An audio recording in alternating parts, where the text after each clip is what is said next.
just wanted to chime in for a second. Different creatures take different things from this planet. Like wolves eat, rabbits eat grass. Everybody has their amount to take, and we as humans, because from that naturalist sort of mindset, we are allowed to take whatever we need to survive, just like every other creature. So we don't really, Are there moral implications to taking more? You bet. Yeah, so you don't live in a So we're allowed to take, we're allowed to thrive, we're allowed to. Okay, go ahead. Because we are. Okay, thanks. Yeah, I just wanted to bring up, I guess, I kind of watch these debates as sort of a hobby. As like I'm an atheist, so I'm really into these kind of debates. And one theme that I've sort of noticed that happens really often in these debates is the big disparity in the amount of time that the religious person speaks, and especially in debates that are very loosely moderated, like this. The news. Whenever a news organization brings in an atheist to get their perspective, I'm just curious. What I wanted to know is why you think that is. Oh, and also I had one small comment about.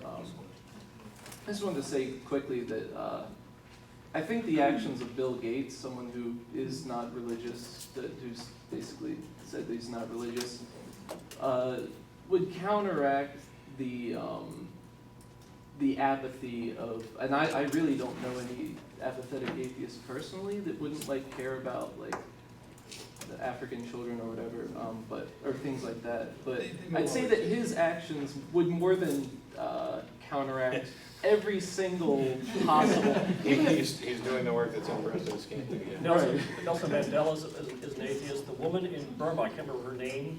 She's a Buddhist, but she's an atheist Buddhist. The branch of Buddhism that has no gods. So. Oh, and also Martin Luther. He brought up Martin Luther King. Do you know what kind of hoping that you know what brought the civil rights movement to fruition? Television. Helping. It was television. The Christian America didn't. It was up till then. It was going on in the South. People didn't really understand it. Television came on. You could see what the Southern white Christians were doing to the black Christians. The hosting of those that's crowds. What stopped it. It was just. It was over. It was an embarrassment. The Soviets were saying, "Look at America. Look what you can see on television." That's what. And it's this, also the thing about slavery. What brought slavery to an end was not Christianity, which is fine with it. We'd still be a Christian nation. In 1776, the document came out that ended slavery. What was that document? Wrong! On the Wealth of Nations by Adam Smith, slavery has to end because slaves are terrible consumers, they compete with free labor, etc., etc. And that's why slavery ended when capitalism came in. It's not a coincidence. Isn't it amazing that Christians finally said slavery is bad at the same time industrial consumer capitalism came in? Well, Jefferson was a vague deist, so that's almost a score for the Just let me hit this real quick. 2 quick things on time. I have no complaints at all about how much time I had today. Right. Yeah. No. You were it was voluntary. I'm good, and the only thing that I was glad that a question came up that allowed me to address his closing. When I thought he was going to go for the porn, I just let him, and he did. The other aspect of this that you touched on is when news media does a story about something atheistic, without fail, they give the last word to a Christian, to a religious individual, primarily Christian. I think that one of the things that we can do more of is contact the news sources and say, hey, next time you run a story about a Christian thing, why don't you come to the atheist to get our input into what's going on.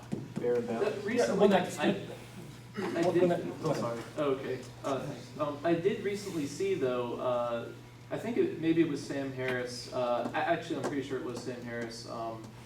Debating some kind of topic that had something to do with religion with a religious person. They gave him the last word, and he was quickly interrupted, and that was When that survey came out a few weeks ago showing that atheists know more about the Bible than religious people, you watch CNN and all this, it's all religious people talking about this. They didn't call it a single atheist to find out why this is actually happening. Yeah, I do a lecture, well, I do a talk, and we're going back there next. I do a talk every semester at the University of Texas. My friend used to be the reporter for the Austrian-American Statesman, and she now teaches a class on religion and journalism. And every year I bring in the same clip, the same two clips. Campbell Brown on CNN responding to the the attack on Kagan by, anyway, one person launched an attack against an individual because saying that they were tied to atheist groups. And there's another one where they said the North Carolina election. Yes, the North Carolina election. And there's another clip of Campbell Brown's commenting on Obama being labeled a Muslim. And in the clip about Obama, Campbell Brown gets it right. She says, he's not, but so what if he was? There is nothing in our Constitution that prohibits that at all. Campbell Brown got it on that subject. On the subject where someone accused someone else of being an atheist, she did not come in and say, she's not an atheist, but so what if she was? Instead, she went out on a limb to defend this woman, to say, no, she teaches Sunday school and this and that and the other thing. This is a demonstration of the anti-atheist bigotry that still exists. Both Fox News writes for that. CNN, Campbell Brown is good, but she... I think what I saw was on MSNBC, actually. All right, in the back, finally, after waiting. Hey, I've been noticed finally. As a transsexual person, in my transition, I'm now dealing with interesting ideas of male privilege and to a lesser degree white privilege. I'm wondering if you think there is a similar religious privilege. And if so, how can it be counteracted? Criticize it openly and give good reasons for backing up your disbelief. That's the number one way. Oh, it's a smile. They'll wonder what you're up to. We're going to take one or two more questions. I can't see her over there, so Oh, yeah. that's your path. Well, I'll try to be brief. I actually, if this young lady, this very brave young lady in the front, would mind me just involving you in the discussion once more. First, again, I really want to commend you. You're so brave. I wouldn't have the balls to sit in a huge room of religious people and speak my mind. And what I really respect about you is you're genuinely listening. You're not angry, spitting off crap and walking under sitting here. And you even have I have a lot of respect for you. But moving on, you said something that touched me, and I just wanted to kind of get back to it because we moved past it. You said that some bad things have happened to you, and that your faith really works to help you get through, and that's important. And a gentleman in the back, I heard him say, "You're stronger than that," and then we moved on. But I want to go back because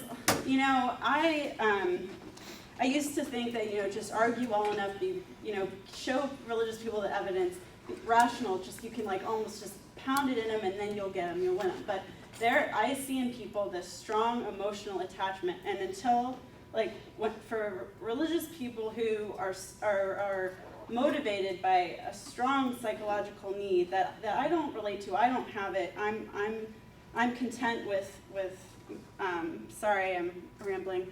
Just evidence. There's no evidence. Good. No God. That's how I work. That's fine. But anyone in this room, what would be a good response for this young lady who has shared that information? Because it's not just faith versus reasons. We are such emotional beings, and some are more emotional than others. And I just wonder what we can say to her, what she shared. So. There's a really great talk on the internet. I think it's Neil deGrasse Tyson, and he talks about where the things that make up you, where they originally come from, and he quotes a bunch of other scientists who've been studying this for a long time. And to make a long story short, you're made of stardust. No, that was Lawrence Krauss. Oh, Lawrence Krauss. Okay. Well, there's this whole element of the cosmos being within you, and you being intricately tied into everything, that I think is a really beautiful story. And science really can offer amazing insights into who you are, and it ennobles you. That's what I would say if you wanted to He That's how I is an respond to that. astrophysicist, and he was talking about the birth of the universe and so forth, and he said, basically, the full quote was, "Forget Jesus Christ, the stars died for you." What I would say to you, I am unlike some of the other panelists here, I don't think I want to convert others. And in fact, one of the problems that I've had with religious individuals is they're imposing their beliefs on me, so I certainly don't want to do that. But you and I have a difference in that way, right? So you've had some bad things happen to you. I did too. You got through them, okay? You are attributing it to your religion or your Bible or your God or whatever, but suppose God doesn't exist. Now you have to explain it otherwise. I think what the person was saying in the back is that you got yourself through that. You are giving credit where it doesn't belong and not giving it where it does belong. I mean, I don't want this to settle and turn into like me. I don't know. I kind of think it went. No, but you're emblematic. You're an emblem now. I mean, I grew up with like religious knowledge. I was not necessarily ever religious until just recently, like a few months ago. If you saw me like 4 months ago, I wouldn't be wearing this. I'd be wearing shorts and a t-shirt, tank top, whatever. It was just really recently when something like happened to me, like a year and a half ago or something. And at first I was actually like torn, and then it was a death. It made me wonder, like, why are we here? It made me question, and I've always had like a religious background. And then learning more about that, I knew why things happen in this world. I knew what my purpose was in this world. And it gave me a stronger sense of, I looked around and I dealt with like things like body image and all this stuff, and I knew that I've always struggled, like, why am I not this, why am I not that? And I looked into this religion, which it was in my background, but my family was very liberal and stuff. They never really practiced it.